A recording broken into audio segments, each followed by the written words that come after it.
উৎসব আমাদের দেশের বড় বড় যে উৎসব আছে তার মধ্যে ঈদ উল ফিতর, ঈদ উল আজহা এবং আমাদের দুর্গাপূজার যে উৎসবগুলো হয়ে থাকে এগুলো খুব বড় উৎসব। আমাদের চট্টগ্রামের শিল্প খাতে স্বস্তি, বেতন বোনাস পরিশোধ, ডিসির সাফল্য। যে উৎসব আসলে আমাদের জিনিসপত্রের দাম বেড়ে যায়। আমাদের প্রতি বছর ঈদ এলেই চট্টগ্রাম জুড়ে শ্রমিকের বেতন বোনাস নিয়ে যে অস্থিরতা আর রাজপথ অবরোধের ছবি আমরা দেখতাম, এবার চিত্রটা একেবারেই ভিন্ন। ট্রেনটাও এরকম না। তা আমরা গত ঈদেও চট্টগ্রামে যে কাজটা হয়েছিল যে আমরা এর আগে আন্দোলনের কোনো সুযোগ তৈরি না করেই ঈদের আগেই চট্টগ্রামের শতভাগ শিল্প কারখানা শ্রমিকদের বেতন বোনাস নিশ্চিত করেছেন জেলা প্রশাসক মোহাম্মদ জাহিদুল ইসলাম মিয়া। তার এই দূরদর্শী পদক্ষেপ হাজার হাজার শ্রমিক এবার পরিবার নিয়ে হাসি মুখে ঈদ উদযাপন করতে পারবেন। এই নিয়ে বিস্তারিত জানাচ্ছেন মোহাম্মদ হাসানুজ্জামান বাবু। সাথে রয়েছে আমি আনিসুর রহমান।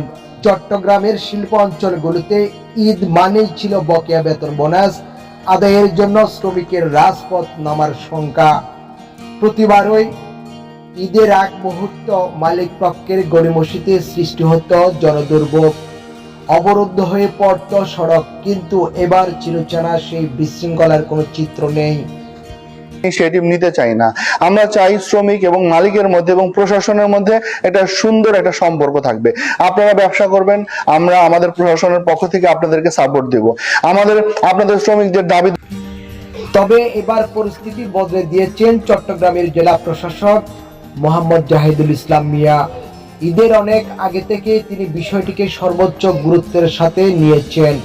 কোনো প্রকার অনাকাঙ্ক্ষিত পরিস্থিতি তৈরির সুযোগ না দিয়ে তিনি মালিক পক্ষের সাথে দফায় দফায় বৈঠক করেছেন। তার এই বিচক্ষণ ও সময় উপযোগী উদ্যোগের ফলেই সম্ভব হয়েছে এবার শতভাগ সফল বেতন বোনাস পরিশোধ। এবং ঝুঁকিপূর্ণ ভেবে তাদের সাথে আবার ইন্ডিভিজুয়ালি আমরা কথা বলেছি যে আপনার প্রতিষ্ঠানটা আমাদের কাছে যে গোয়েন্দা রিপোর্ট আছে সেই রিপোর্ট অনুযায়ী কিছুটা ঝুঁকিপূর্ণ মনে হয়েছে, যে আপনার ক্যাপাসিটিতে আপনি পারবেন কিনা। তারা কিন্তু আমাদেরকে ওই সময় বলেছিল যে জেলা প্রশাসকের এমন উদ্যোগে প্রশংসা করছেন সুশীল সমাজ ও স্থানীয়রা। শ্রমিকরা বলছেন কোনো আন্দোলন বা দাবি দাওয়া ছাড়াই ঈদের আগেই বেতন বোনাস পাওয়া তারা নির্বিঘ্নে ঈদ করতে পারবেন। পরিবারের সাথে হাসি মুখে বাড়ি ফিরতে পারাটা তাদের জন্য ছিল বড় স্বস্তির। বেতন ভাতা কাউকে পরিশোধ করবে, সুতরাং এটি নিয়ে আমাদের কোনো অসুবিধা নেই আমি এখন পর্যন্ত মনে করছি। আর আমি আপনাদের মাধ্যমে বলতে চাই যে শ্রমিক তারা কাজ করবে। প্রশাসনিক দূরদর্শিতা ও আন্তরিকতা থাকলে যে শিল্প খাতে শৃঙ্খলা বজায় রাখা সম্ভব তার অন্যান্য উদাহরণ স্থাপন করলেন জেলা প্রশাসক মোহাম্মদ জাহিদুল ইসলাম মিয়া।